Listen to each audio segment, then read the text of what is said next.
Hello everyone, today we come to the Eco Farm located in Shenyi district of Beijing to record today's episode of Lucia Craft. I'm your host Lucia.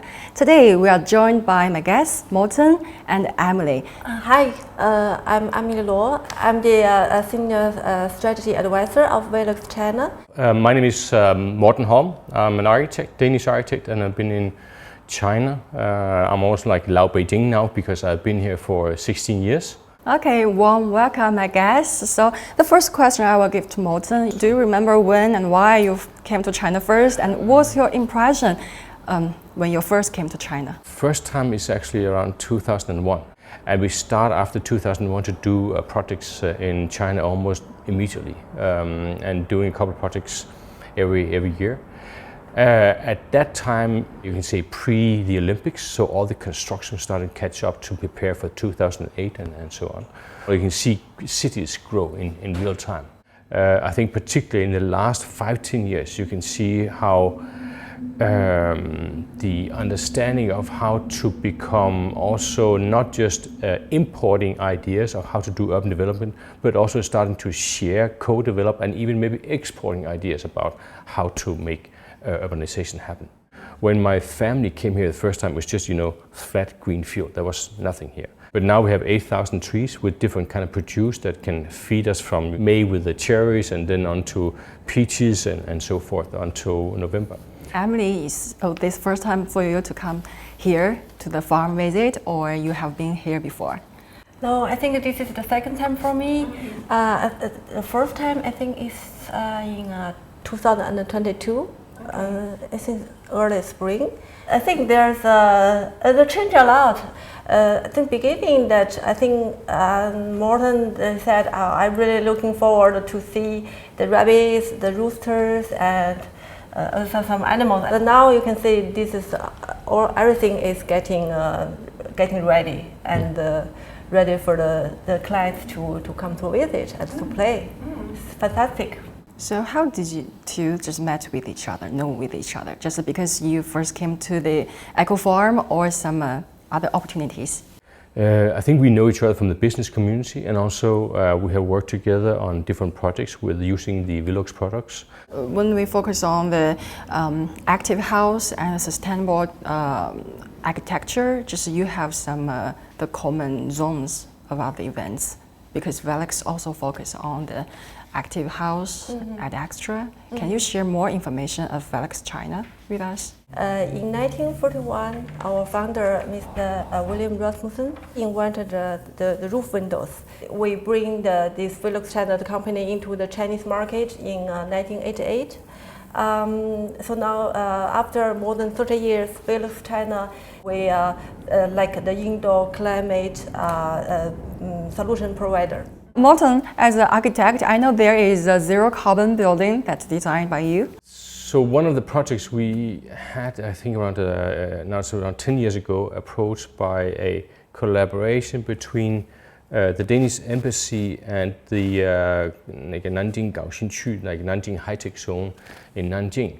And it's both a bigger master plan development on upgrading of the existing high-tech zone, and then to build a new exhibition and shared workspace to promote some of these green ideas. It needs to look attractive from the outside, meeting the requirements of being a zero carbon, super low energy building and all this kind of stuff.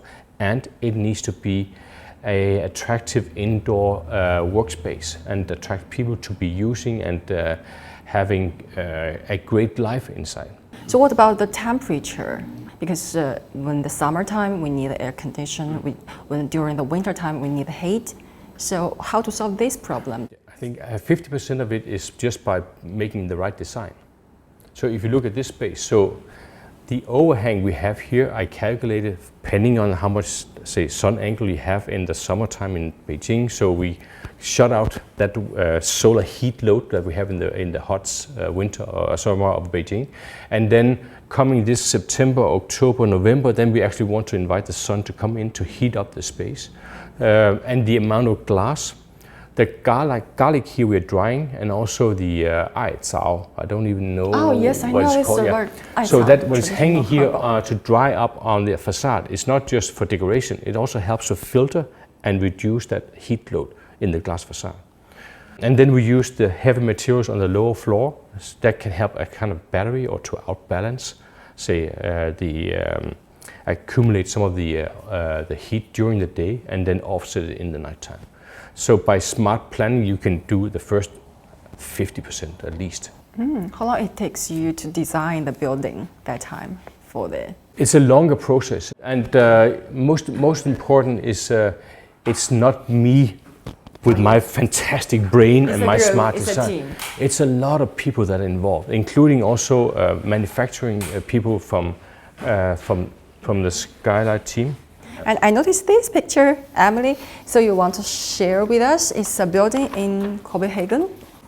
Yes, this was built in the last year, 2023. So there is like 7 separate small buildings, and 2 of them like full scale, the house for the people's living now, and the others 5 is like a pavilion. That's to show the different functions. People talking about the green buildings, they all talking about a very expensive one. But for these living places, we try to improve that. Now the normal family can really afford this. Yeah. Are there any examples the Felix just played in China? Yeah, we do have, but it's not for the residence building. We do have one which is also the first active house demonstration building in Langfang, in Hebei Langfang. This is also like Morten mentioned, this is our Velux head office.